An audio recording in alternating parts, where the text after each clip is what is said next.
আল্লাহর ধ্যানে মগ্ন থাকতেন। একদা জিবরিল আমিন এলেন, আসার পরে আল্লাহ নবী সাল্লাল্লাহু আলাইহি ওয়াসাল্লামের সিনাকে ধরে চাপ দিলেন, চাপ দিয়ে বললেন ইকরা, নবী আপনি পড়ুন। আল্লাহ নবী সাল্লাল্লাহু আলাইহি ওয়াসাল্লাম বলেছিলেন আমি পড়তে জানি না। দ্বিতীয়বার আবার সিনাতে চাপ দেওয়া হলো, বলা হলো আপনি পড়ুন, বলছে আমি পড়তে জানি না। তৃতীয়বার আবার ধরে চাপ দেওয়া হলো, পড়ুন। মুহাম্মদ সাল্লাল্লাহু আলাইহি ওয়াসাল্লাম পড়লেন ইকরা বিইসমি রাব্বিকাল্লাযী খলাক খলাকাল ইনসানা মিন আলাক ইকরা ওয়া রাব্বুকাল আকরাম আল্লাযী আল্লামা বিল কলম আল্লামাল ইনসান মা লাম ইয়ালাম।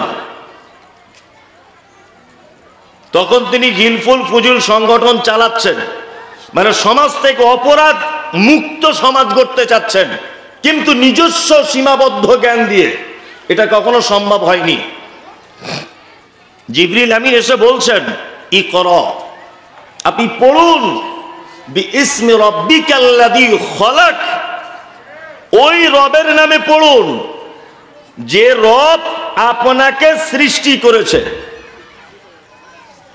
তার মানে বোঝা গেল যে নিজস্ব জ্ঞান দিয়ে সমাজ পরিবর্তন করা সম্ভব নয়।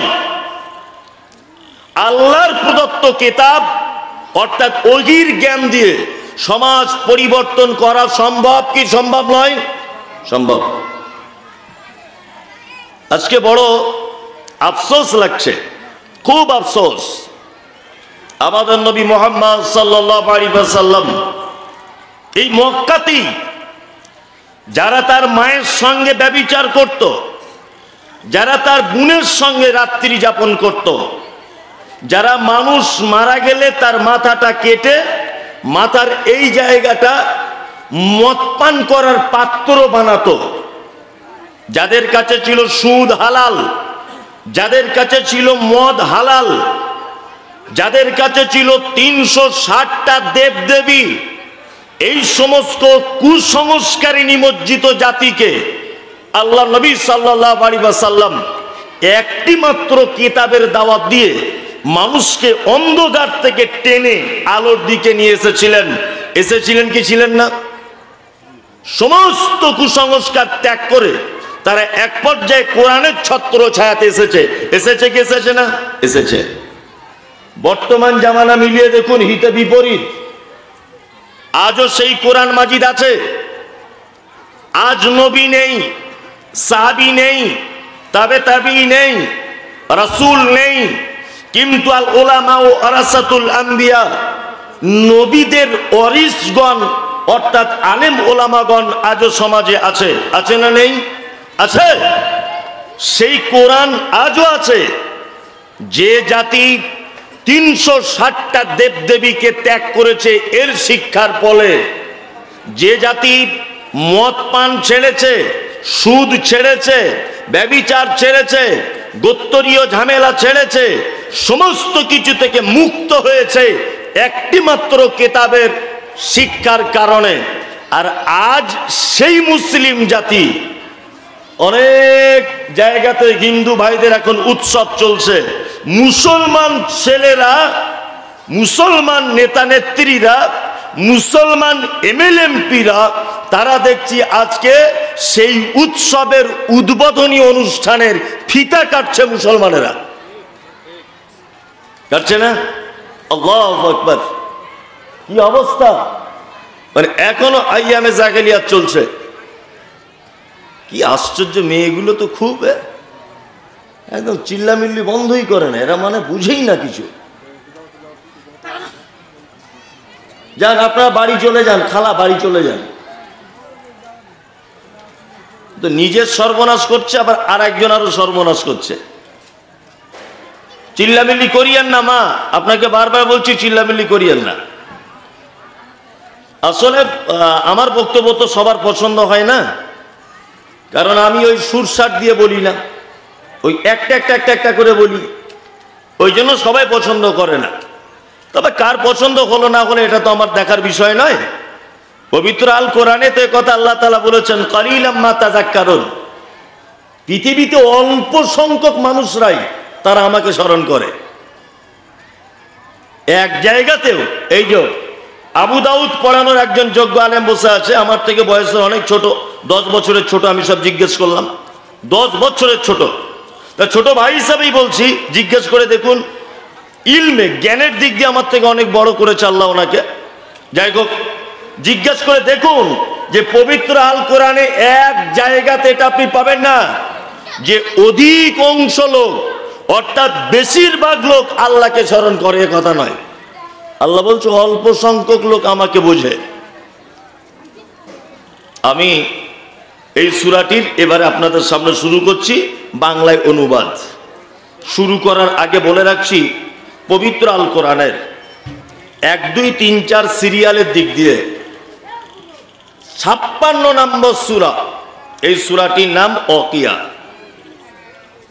নাম্বার 2, সূরাটি অবতীর্ণ হয়েছে মক্কাতে। আর মক্কাতে যে সূরাগুলি অবতীর্ণ হয়েছে, এই সূরাগুলিতে হুকুম, আদেশ, নিষেধ খুব কম।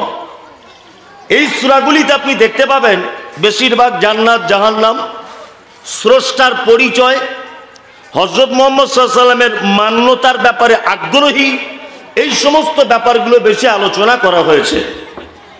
1, 2, একদিন হযরত আবু বকর সিদ্দিক রাদিয়াল্লাহু তাআলা আনহু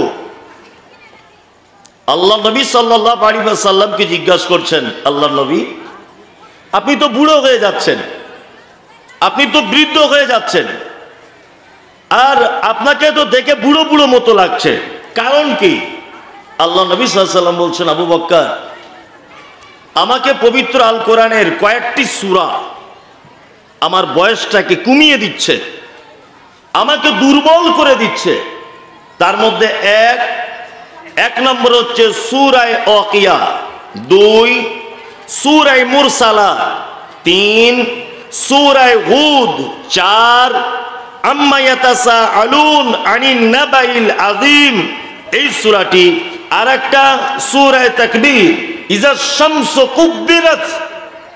এই সূরাগুলো আবু বকর আমাকে বুড়ো করে দিচ্ছে, এত দুর্বল করে দিচ্ছে আবু বকর।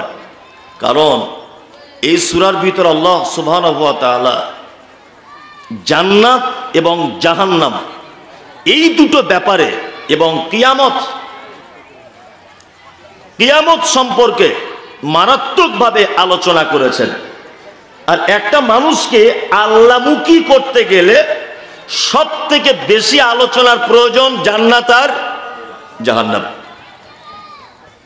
কারণ হচ্ছে এই, আল্লাহ সুবহানাহু ওয়া তাআলা সারা পৃথিবীতে যত নবী এবং রাসূল পাঠিয়েছেন, প্রতিটা নবী এবং রাসূলকে পাঠিয়েছেন মাত্র 2টি কাজের জন্য। কটি কাজ? 2টি। তার মধ্যে প্রতিটা নবী ছিলেন মুনজির, আর প্রতিটা নবী ছিলেন মুবাশশির। অর্থাৎ প্রতিটা নবী জাহান্নাম থেকে মানুষকে ভয় দেখিয়েছেন আর মানুষকে জান্নাতের সুসংবাদ দিয়েছেন। প্রতিটা নবীদের 2টি মাত্র কাজ। আমিও ঠিক হাদিস এবং কোরআনের দিকে লক্ষ্য রেখেই আপনাদের সামনে এই সূরাটি বিসমিল্লাহ বলে শুরু করতে যাচ্ছি। হে আল্লাহ, যাতে মানুষকে সঠিকভাবে বোঝাতে পারি, তুমি এই মুহূর্তে আমার এই জ্ঞান দান করো, আমিন। 1, আল্লাহ তাআলা বলছেন, ইজা ওয়াকাতিল ওয়াকিয়া। যখন ওয়াকিয়া, এটা একটা কিয়ামতের নাম, যখন কিয়ামত সংগঠিত হবেই, আল্লাহ তাআলা বলছেন, লাইসা লিওয়াকাতিহা কাযিবা। এমন সময় সংগঠন হবে, মানে সংগঠিত হবে, যে সময়টা এইটা হবে না এই কথা মিথ্যা মনে করার একজন মানুষকে খুঁজে পাওয়া যাবে না। আমি মুমতাজুল ইসলাম এখানে আসবো, আমার হ্যান্ডবিলে নামটা আছে। মানুষ ভাবছে, হ্যাঁ আসবে কি আসবে না, অত দূরের লোক আসবে কি আসবে না, ওটা সন্দেহের মধ্যে নয়। আচ্ছা, এখন আমি চলে এসেছি এই জায়গাটায়। আচ্ছা বলুন তো, আর এখন কোনো রকমের সন্দেহের জায়গা আছে? আছে? নাই। আল্লাহ তাআলা বলছেন লাইসা লিওয়াকাতিহা কাযিবা, কিয়ামত যখন হবে তখন আর এইটাকে মিথ্যা এইটা বলার আর কেউ থাকবে না। আল্লাহু আকবার। আল্লাহ তাআলা তারপরে বলছেন খাফিজাতুর রাফিয়া, এটা কাউকে করবে নিচু এবং কাউকে করবে উঁচু। এটার মানে কি? এটার মানে হচ্ছে এই যে আপনারা জানেন যে পৃথিবীতে আমাদেরকে পাঠানো হয়েছে পরীক্ষা করার জন্য। পাঠানো হয়েছে না? হয়েছে। দেখবেন পরীক্ষার হলের কিছু নিয়ম কানুন আছে, পরীক্ষার কিছু নিয়ম কানুন। তার মধ্যে একটা নিয়ম হচ্ছে যে পরীক্ষার ফলে মানে হবার পরে তার রেজাল্ট আউট হয়, হয় না? যেদিন রেজাল্ট আউট হয় সেদিন কেমন হয়? যে পাস করে খুব হাসে, হাসে না? রেজাল্টটাকে নিয়ে মামার বাড়ি, খালার বাড়ি, ফুপুর বাড়ি, বন্ধু বান্ধব, পাড়া প্রতিবেশী সবাইকে দেখায়, দেখো আমি ফার্স্ট বয় ছাত্র। আর কেউ যখন ফেল করে কেমন হয়? তার মুখটা একেবারেই ছোট্ট হয়ে যায়, একেবারেই ছোট হয়ে যায়। আল্লাহ তাআলা বলছেন সেই দিন হাতে যখন আমলনামা দিয়ে দেওয়া হবে, কিছু মানুষ সেদিন আনন্দে উৎফুল্ল অবস্থায় থাকবে, আর যাদের ডান হাতে আমলনামা দেওয়া হবে, বাম হাতে যাদের দেওয়া হবে তারা সেদিন মনক্ষুণ্ণ অবস্থায়, লজ্জিত অবস্থায়, অপমানিত অবস্থায় কিয়ামতের মাঠে সেদিন তারা থাকবে।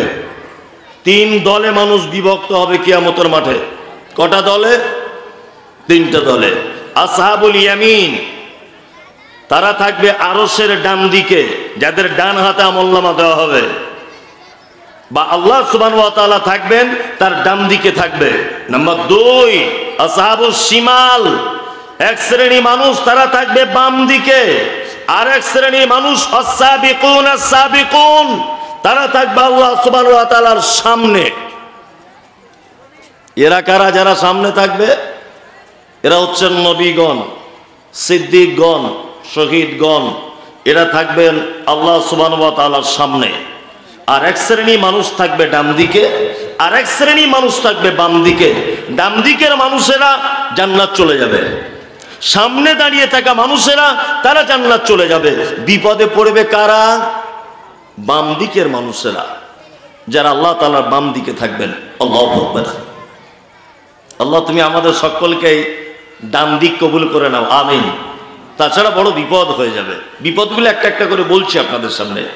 এক, দেখুন পৃথিবীতে যার পরীক্ষা যত বড়, যার পরীক্ষা যত কঠিন, তার ফল কিন্তু তত ভালো। ভালো নয়? ভালো। আর একটা কথা বলে রাখছি, দেখবেন প্রতিটা ক্লাসের একই রকমের পরীক্ষা হয় না। হয়? হয় না। ক্লাস 5-এ যে কোশ্চেন হয় মাধ্যমিকে কি সেটাই হয়? হয় না। একটু হার্ড হয়, শক্ত হয়, তাই না? একটা ছেলে মাধ্যমিক পাস করেছে, তার ফলাফল না, তার ফলাফল সে টোটো চালাবে। একটা ছেলে MBBS কমপ্লিট করেছে, তার ফলাফল কোন একটা চেম্বারে বসি 3টে গ্যাসের ট্যাবলেট লিখে দিয়ে বলবে 800 টাকা ফি। তার মানে কি? তুমি মাধ্যমিক দিয়েছো, হালকা ফুলকা পরীক্ষা, তোমার জন্য টোটো। আর কেউ MBBS কড়া পরীক্ষা দিয়েছে, তার জন্য বসলেই 800 টাকা ফি, তাই না? তার মানে পরীক্ষা যার যত কঠিন, যার যত কঠিন পরীক্ষা, তার ফলাফল তত কি ভালো। আল্লাহ সুবহানাহু ওয়া তাআলা আমাদেরকে মাঝে সাঝে পরীক্ষা করেন, করেন না? বিভিন্ন রকম ভাবে করেন। আবার নবী রাসূলদেরকেও পরীক্ষা করেছিলেন। তবে আমাদের থেকে আরো কঠিন পরীক্ষার সম্মুখীন হয়েছিলেন নবী রাসূলগণ। প্রত্যেক নামাজ আমরা একটা দরুদ পড়ি। কি দরুদ?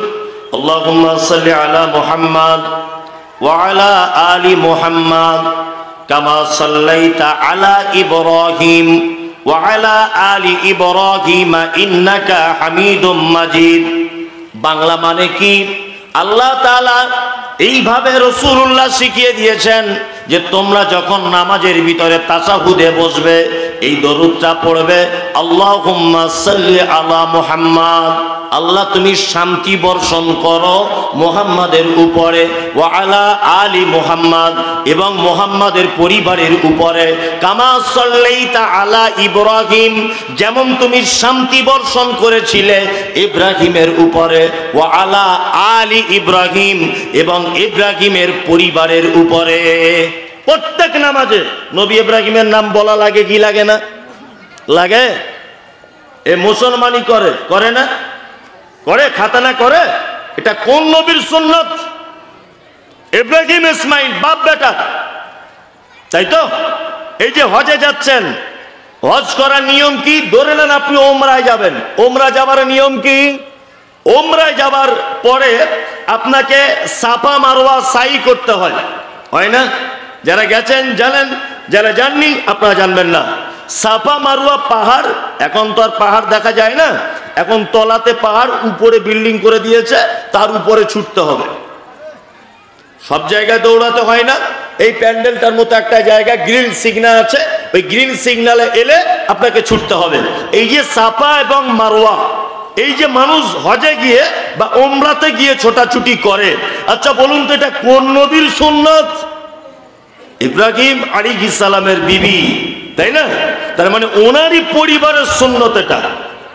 সারা পৃথিবীতে আপনাকে বলে রেখে দিচ্ছি, শুনে রেখে দেন, একজন মাত্র নবী, সেই নবীটির পায়ের ছাপ এবং কাবা শরীফ নির্মাণ করার জন্যে উনি যে পাথরের উপরে উঠে কাবা নির্মাণের কাজ করেছিলেন, সেই পাথরে ওনার যে পায়ের ছাপ লেগেছিল, যেটাকে বলা হয় মাকামি ইব্রাহিম, সেটা আজও পর্যন্ত কাবার এক সাইডে রেখে দেওয়া আছে। আল্লাহু আকবার। এই যে কুরবানি কোন নবীর সুন্নাত? ইব্রাহিম আর ইসমাইল। এতগুলো সুন্নত চলছে এই নবীটির, প্রতিটা নামাজে এই নবীটির নাম আমরা বলি কি বলি না? বলি। কারণ কি? কারণও আছে, কারণ মারাত্মক। বুড়ো বয়সে ছেলে হয়েছে, পরীক্ষা দেখুন, বুড়ো বয়সে ছেলে হয়েছে, ছেলেটা হাঁটার মতো হয়েছে। আর একদিন হঠাৎ করে ইব্রাহিম আলাইহিস সালাম, বেটার নাম ইসমাইল, ইসমাইলকে বলছে যে আমি স্বপ্নে দেখলাম, ইন্নী আরা ফিল মানামি আন্নী আযবাহুকা ফানজুর মাযা তারা, আমি স্বপ্নে দেখছি তোমাকে যেন আমি জবাই করছি বেটা। ইসমাইল তখন বলছে, ক্বালা ইয়া আবাতি ইফআল, হে আমার আব্বা আপনি করুন, মা তুমারু সাতাজিদুনি ইনশাআল্লাহু মিনাস সাবিরিন, আল্লাহ আপনাকে যেটা হুকুম করেছে অবশ্যই আপনি করুন, ধৈর্যশীলদের ভিতরে আপনি আমাকে পাবেন। আপন বেটাকে কুরবানি করতে নিয়ে যাচ্ছেন কোথায়? মিনাতে। ঘটনা সবার জানা, ঘটনা কি সবার জানা। ইব্রাহিম আলাইহিস সালাম বলেছিলেন যে আল্লাহ সব কথা মেনে নিব, নিজের বেটাকে কুরবানি করব না, এটা কি বলেছিলেন? বলেননি। তাহলে বেটাকে কুরবানি করতে হবে, জিন্দা বেটাকে। এটা কি খুব সহজ না কঠিন? কঠিন। এখন আমরা গরুটাই কুরবানি করি না, আর উনি বেটা কুরবানি করবেন বলে প্রস্তুত হচ্ছেন। আল্লাহু আকবার। শুধু এই নয়, আর অনেক পরীক্ষা, প্রতিটা নবীকে পরীক্ষা। আমাদের নবী মুহাম্মদ সাল্লাল্লাহু আলাইহি ওয়াসাল্লাম মক্কাতে দিনের দাওয়াত দিলেন, দিনের দাওয়াত মানুষ কবুল করছে না, অত্যাচার বেড়ে গেল। এক পর্যায়ে তিনি মদিনার দিকে চলে গেলেন, সঙ্গী সাথী হিসাবে নিলেন হযরত আবু বকর সিদ্দিক রাদিয়াল্লাহু তাআলা আনহুকে। অপরিচিত জায়গা, কেউ চেনে না জানে না, পাহাড়িয়া রাস্তা, মরুভূমি দিয়ে একা একাই চলে যাচ্ছেন হিজরত করে মদিনার দিকে। হাজারো বিপদ। সালাত আদায় করছেন, উটের ভুঁড়ি এসে তার মাথায় চাপিয়ে দেওয়া হয়েছে, তার পিঠে। এই নয়, রাস্তা দিয়ে চলছেন, গলায় রশি দিয়ে টেনে ফেলে দেওয়া হয়েছে।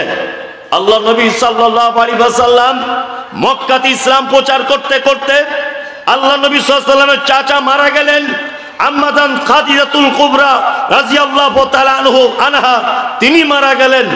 আল্লাহ নবী সাল্লাল্লাহু আলাইহি ওয়াসাল্লাম অসহায় হয়ে পড়লেন, একেবারে অসহায়। ইনি ভাবছেন যে মক্কাতে আর মনে হয় থাকা যাবে না, আমাকে মেরে দেবে, আমাকে চলে যেতে হবে তায়েফে। তায়েফে চলে গেলেন। তায়েফের লিডারদের বাড়ি, নেতাদের বাড়িতে বাড়িতে গেলেন, গিয়ে বললেন তোমরা ইসলাম গ্রহণ করো, আমি নবী, আমার কাছে আল্লাহর ওহী আসছে। নেতারা তখন বলছে, আরে বদমাইশ তো বহু কোয়ালিটির দেখেছি, তোমার মতো তো দেখিনি। বাচ্চা ছেলেদেরকে লেলিয়ে দেওয়া হয়েছে, মেরে রক্তপাত করা হয়েছে, মেরে এত রক্তপাত করা হয়েছে যে শরীরে রক্ত জমে যাচ্ছে। আল্লাহ নবী সাল্লাল্লাহু আলাইহি ওয়াসাল্লাম গ্রাম থেকে বার হয়ে পাহাড়ের দিকে গেলেন। ফেরেশতারা এসে বলছেন, পাহাড়ের যারা ডিউটিরত ফেরেশতা এসে বলছেন, মুহাম্মদ সাল্লাল্লাহু আলাইহি ওয়াসাল্লাম আপনার এই অবস্থা কেন? আপনি একবার শুধু আমাদেরকে বলুন, চারিদিকের পাহাড়গুলোকে তাদের উপরে চাপিয়ে দিয়ে তাদেরকে ধূলিসাৎ করে দিই। আল্লাহ নবী সাল্লাল্লাহু আলাইহি ওয়াসাল্লাম বলছেন, না, তাদেরকে মেরে দিলে হবে না। তাহলে আমি পরবর্তীতে ইসলামের দাওয়াত দেব কাদের কাছে? কখনোই নয়। আল্লাহ নবী মুহাম্মদ সাল্লাল্লাহু আলাইহি ওয়াসাল্লামকে পরীক্ষা করা হয়েছিল, খুব বড় বড় পরীক্ষা, সম্মানও তেমন খুব বেশি, বেশি নয়, হ্যাঁ, খুব বেশি।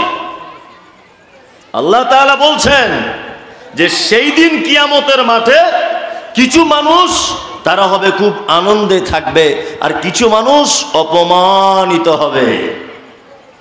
পরীক্ষায় পাস করেছেন, রেজাল্ট আউট হয়েছে, আপনি পাস বলে ঘোষণা করে দেওয়া হয়েছে। রেজাল্টটা নিয়ে একবার মামার বাড়ি, খালার বাড়ি, ফুপুর বাড়ি সব জায়গাতে দেখাতে যাচ্ছেন আর বলছেন আমি পাস করে গেছি। ঠিক তেমন কিয়ামতের মাঠে আপনার ডান হাতে আমলনামা যখন দেওয়া হবে, আপনি বন্ধু বান্ধবদেরকে ডেকে ডেকে বলবে, দেখো আমি ডান হাতে আমলনামা পেয়ে গেছি, আমি জান্নাত চলে যাব। আর যাদের বাম হাতে আমলনামা দেওয়া হবে তারা আল্লাহর তৈরি করা জাহান্নামের ভিতরে থাকবে। আল্লাহ তাআলা বলছেন কি, হাফিজাতুর রাফিয়া, সেদিন কিছু মানুষ হবে উঁচু, কিছু মানুষ হবে নিচু। ইজা রুজ্জাতিল আরযু রাজ্জা, যখন পৃথিবী একদম কাঁপতে কাঁপতে ধ্বংস হয়ে পড়বে। এই পৃথিবীটা কাঁপতে কাঁপতে কিয়ামতের দিন কি হবে? কি হবে? ধ্বংস হয়ে যাবে। আল্লাহু আকবার। কিছুদিন আগে তুরস্কের মাটিতে আপনারা দেখেছিলেন, তুরস্কের মাটিতে ভূমিকম্প হয়েছিল। ভূমিকম্প যেটা হয়েছিল এটা মাটির উপরে হয়নি। বিজ্ঞানীরা তথ্য পেশ করেছে যে ভূমিকম্পটি তুরস্কের মাটিতে হয়েছে। এই ভূমিকম্পটি মাটি থেকে ৮,০০০ ফুট নিচে এর উৎপত্তি। ৮,০০০ ফুট নিচেই ভূমিকম্পটা হয়েছে। হয়েছে কতক্ষণ? ৪০ সেকেন্ড। কতক্ষণ? ৪০ সেকেন্ড। লক্ষ লক্ষ মানুষ মারা গেছে। কোটি কোটি টাকার বিল্ডিং ভেঙে চৌচির হয়ে গেছে। হসপিটাল, স্কুল, রাস্তাঘাট, যানবাহন, মানুষ একেবারে চৌচির হয়ে গেছে।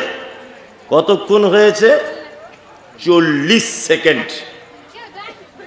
পৃথিবীর বিজ্ঞানীদের একটা গবেষণা যে পৃথিবীতে যখন জমিনে ভূমিকম্প যখন হয় জমিন এইভাবে কাঁপে।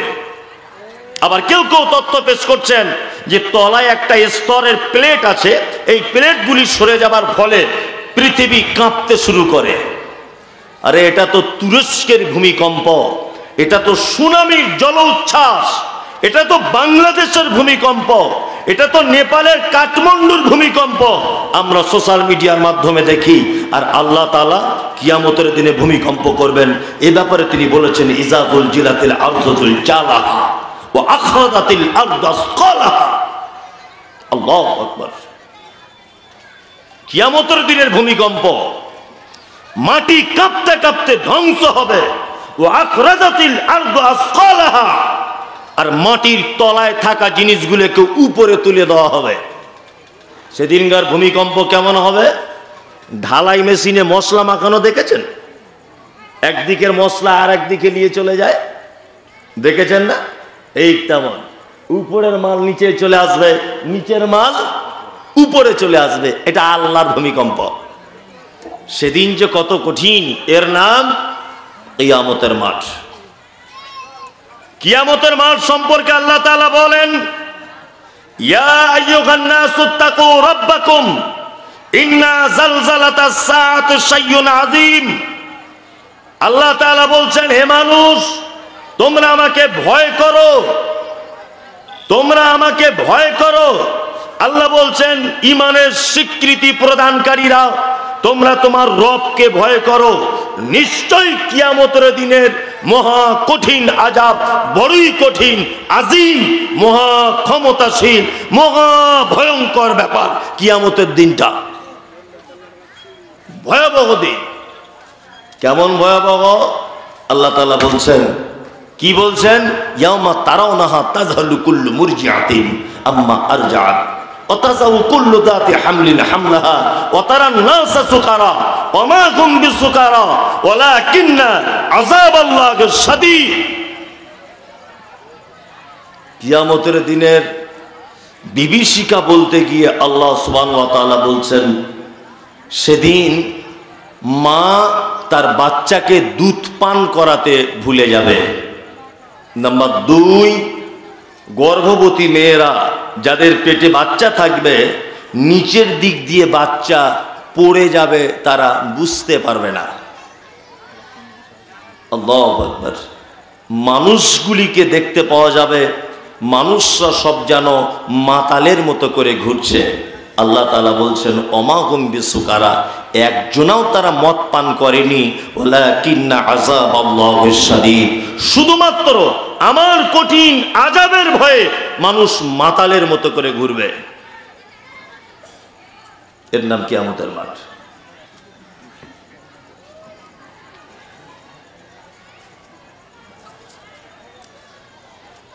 এমন একটা পদ্ধতি বলছেন জাহাঙ্গীর সাহেব, বলছে মধ্যখানে একটু কালেকশন করে নেন, তারপর ওয়াজ করবেন। কালেকশন করলে যে লোকগুলো আছে 10 মিনিটে সব পালাবে।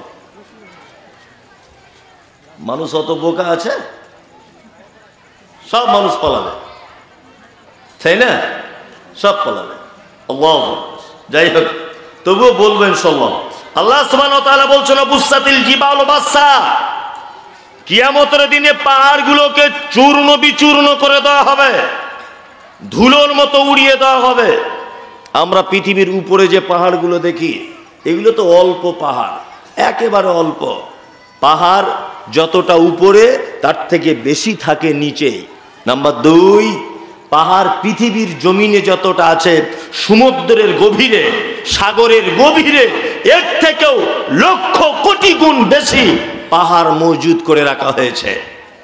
এই পাহাড়গুলিকে পৃথিবীতে কেন তৈরি করা আছে? অল জিবালা আওতাদা, আল্লাহ বলছে পাহাড়গুলোকে পেরেকের মতো এরকম গেড়ে দিয়েছি, জমিন যাতে টলমল করতে না পারে, টলমল যাতে করতে না পারে, এর যেন সমতা বজায় রাখতে পারে। এই কারণে আল্লাহ তাআলা পাহাড় তৈরি করেছেন। আল্লাহ তাআলা বলছেন, জবুসাতিল জিবালু বাসসা, কিয়ামতের মাঠে, কিয়ামতের দিনে পাহাড়গুলোকে চূর্ণ বিচূর্ণ করে দেওয়া হবে। আল্লাহু আকবার। আল্লাহ তাআলা বলছেন, ফাকানাত হাবাআম মুনবাসসা, আল্লাহ বলছে তোমরা পাহাড়গুলিকে দেখতে পাবে, তারা যেন সব ধুলোর মতো হয়ে গেছে। অকুনতুম আজওয়াজান সালাসা, আর তোমরা মানুষকে দেখতে পাবে কিয়ামতের মাঠে 3 দলে বিভক্ত হয়ে যাবে।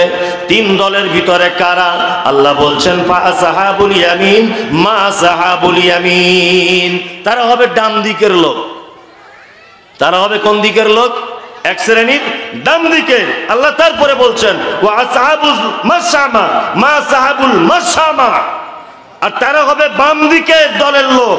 যারা বাম দিকের তারা কত হতভাগা।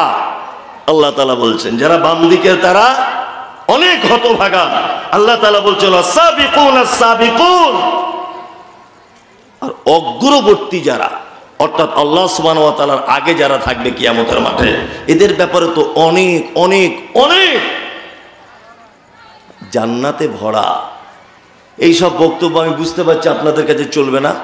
আমি বুঝতে পেরে গেছি পরিস্থিতি দেখে যে কোরআন দেখে দেখে বললেও মানুষ শুনবে না, ওই বাঁধা গদ চালাতে হবে, তাছাড়া হবে না, তাই না? চলুন এবার আপনাদেরকে দেখবেন যত লোক চলে গেছে বা রাস্তায় ঘুরছে সব এখানে চলে আসবে, এরকমও বক্তব্য আছে। কিন্তু সত্যি বলছি আমি, মানে এমন একটা পর্যায়ে আসি এই মুহূর্তে যে রঙ্গরস আর পছন্দ হচ্ছে না, ভালো লাগছে না, যে এতে ইসলামের কোনো কাজ হচ্ছে না। কি বললাম বুঝলেন? ইসলামের কোনো কাজ হচ্ছে না। প্লেন একটা মানুষের কাছে কোরআনের থেকে বড় বক্তব্য আর কোনো বক্তব্য আছে? আছে? নাই। দেখুন কোরআনের আয়াত বলছি, তার বাংলাটা বলছি, মানুষ শুনবে না, মানুষ আস্তে আস্তে কেটে পড়বে।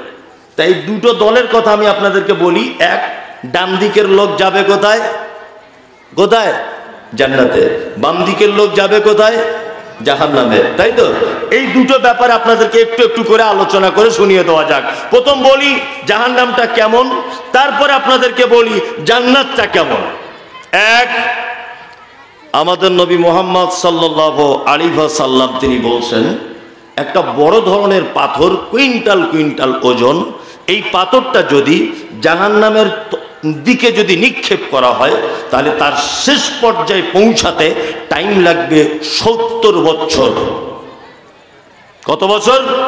কেউ কেউ বলছেন 69 বছর টাইম লাগবে শেষ স্থানে পৌঁছাতে। জান্নাতের স্তর আছে, একটা স্তর আর একটা স্তর, একটা স্তর থেকে আর একটা স্তরে পৌঁছাতে একটা দ্রুতগামী যানবাহন টাইম লাগবে কত বছর? 40 বছর। একটা জাহান্নামী, সে জাহান্নামে থাকবে,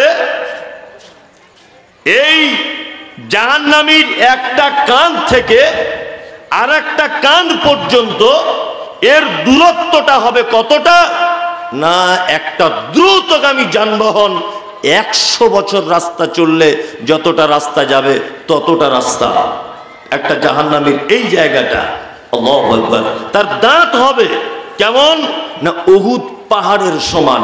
এইবার আপনাকে বলছি জাহান্নাম কি? আল্লাহ তাআলা বলছেন নারুল্লাহিল মুকাদা, এটা আমার প্রজ্বলিত আগুন। আল্লাতী তাক্তালিউ আলাল আফিদা, এই আগুনের এত তেজ যে মানুষের অন্তঃকরণ পর্যন্ত পৌঁছে যাবে। ইন্নাহা আলাইহিম মুসাদা, জাহান্নামের ভিতরে মানুষকে ঢুকিয়ে দেওয়ার পরে তার ঢাকনা লাগিয়ে দেওয়া হবে। ফি আমাদিম মুমাদ্দাদা, এবং জাহান্নামের ভিতরে কি করা হবে? না তাকে খুঁটিতে বেঁধে জাহান্নামের আগুনের জিঞ্জির দিয়ে তাকে পেঁচিয়ে বেঁধে দেওয়া হবে। আল্লাহু আকবার, আগুনে বেঁধে দেওয়া হবে। কেমন জাহান্নাম? আল্লাহ বলছে এটা আমার আগুন।